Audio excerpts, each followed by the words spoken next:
नमस्कार, आप सुन रहे हैं द बॉलीवुड रेडियो और मैं हूं आपके साथ अनूप आकाश वर्मा। दोस्तों, ये किस्सा असरानी का है। असरानी को जया बच्चन आज भी सर कहती हैं। क्यों, बताएंगे आपको।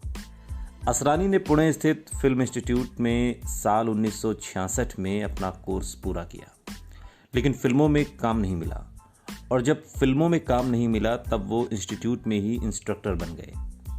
एक बार ऋषिकेश मुखर्जी गुलजार के साथ वहां पर पहुंचे और उन्हें देखकर असरानी ने उनसे कहा, दादा आपने मुझे काम देने के लिए कहा था। इस पर मुखर्जी बोले, देगा देगा काम देगा, पहले ये बताओ कि जया भादुड़ी कौन है। जया भादुड़ी असरानी की छात्रा थी, जो आज भी असरानी से मिलती हैं तो उन्हें सर कहती हैं। चंद लोगों की मौजूदगी में हुई अमिताभ बच्चन की शादी में असरानी जया के भाई बनकर शामिल हुए थे। इस बीच असरानी ने गुलजार से पूछा कि ऋषिदा क्यों आए हैं, तो उन्होंने बताया कि गुड्डी को खोजने आए हैं। असरानी को गुड्डी में एक ऐसे लड़के का रोल मिला जो मुंबई बनने हीरो के लिए आता है और लेकिन जूनियर आर्टिस्ट बनकर रह जाता है। इसके बाद जुर्माना, जो कि साल 1989 में आई, तक ऋषिकेश मुखर्जी ने असरानी को अपनी हर फिल्म में लिया और इन संबंधों को असरानी की जुबानी आप अगर सुनेंगे तो एक बार असरानी ने कहा था, मैं ऋषिदा से उनके आखिरी दिनों में अस्पताल में मिलने गया तो उन्होंने एक कागज़ पर लिख कर दिया, असरानी मुखर्जी। वो कहना चाहते थे कि असरानी तुम मेरे बेटे हो।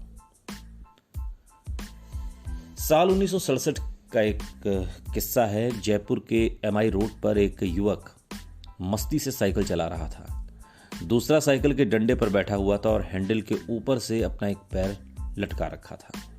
एमआई रोड पर, जहां आज गणपति प्लाजा है, वहां तब राज्य सरकार का मोटर गैराज हुआ करता था और यहां पहुंचते ही आगे डंडे पर बैठे युवक ने इशारा करके साइकिल रुकवाई।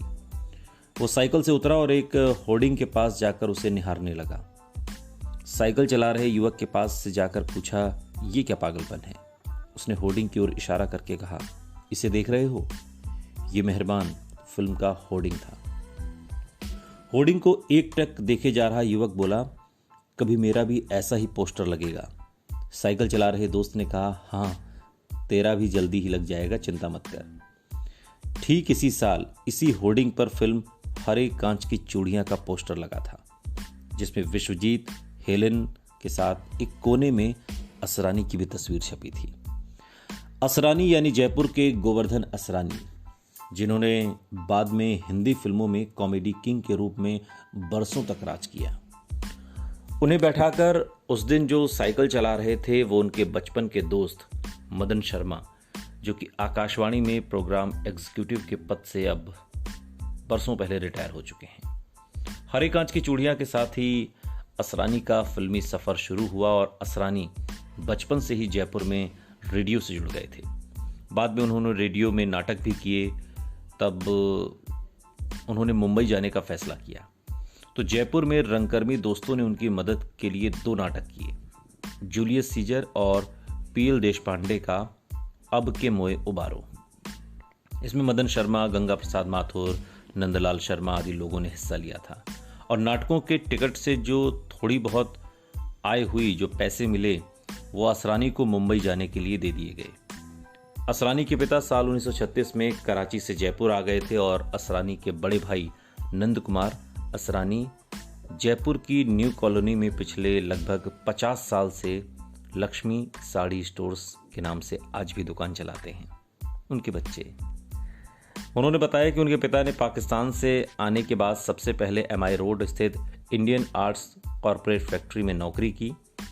जयपुर में 1 जनवरी 1941 को जन्मे असरानी की पढ़ाई जयपुर के सेंट जेवियर स्कूल और राजस्थान कॉलेज में हुई।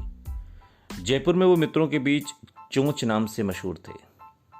असरानी 1962 में मुंबई पहुंचे और उनकी 1963 में अचानक किशोर साहू और ऋषिकेश मुखर्जी से मुलाकात हुई तो उन्होंने पुणे में FTII से अभिनय करने का कोर्स करने का जो है वो सलाह दी।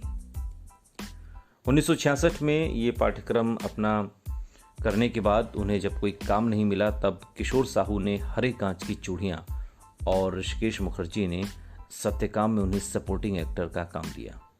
बाद में गुलजार के निर्देशन में फिल्म आई मेरे अपने, और मीना कुमारी, विनोद खन्ना, शत्रुघ्न सिन्हा के साथ स्क्रीन शेयर करते हुए असरानी दिखाई दिए।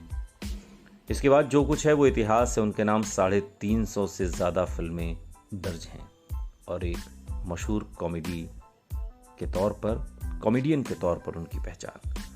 राजेश खन्ना तो उनके ऐसे मित्र थे कि उनके साथ 25 फिल्मों में काम किया। असरानी आज भी फिल्मों में काम करते हैं। उम्र 81 बरस हो गई है। सुनते रहिए द बॉलीवुड रेडियो, सुनता है सारा इंडिया।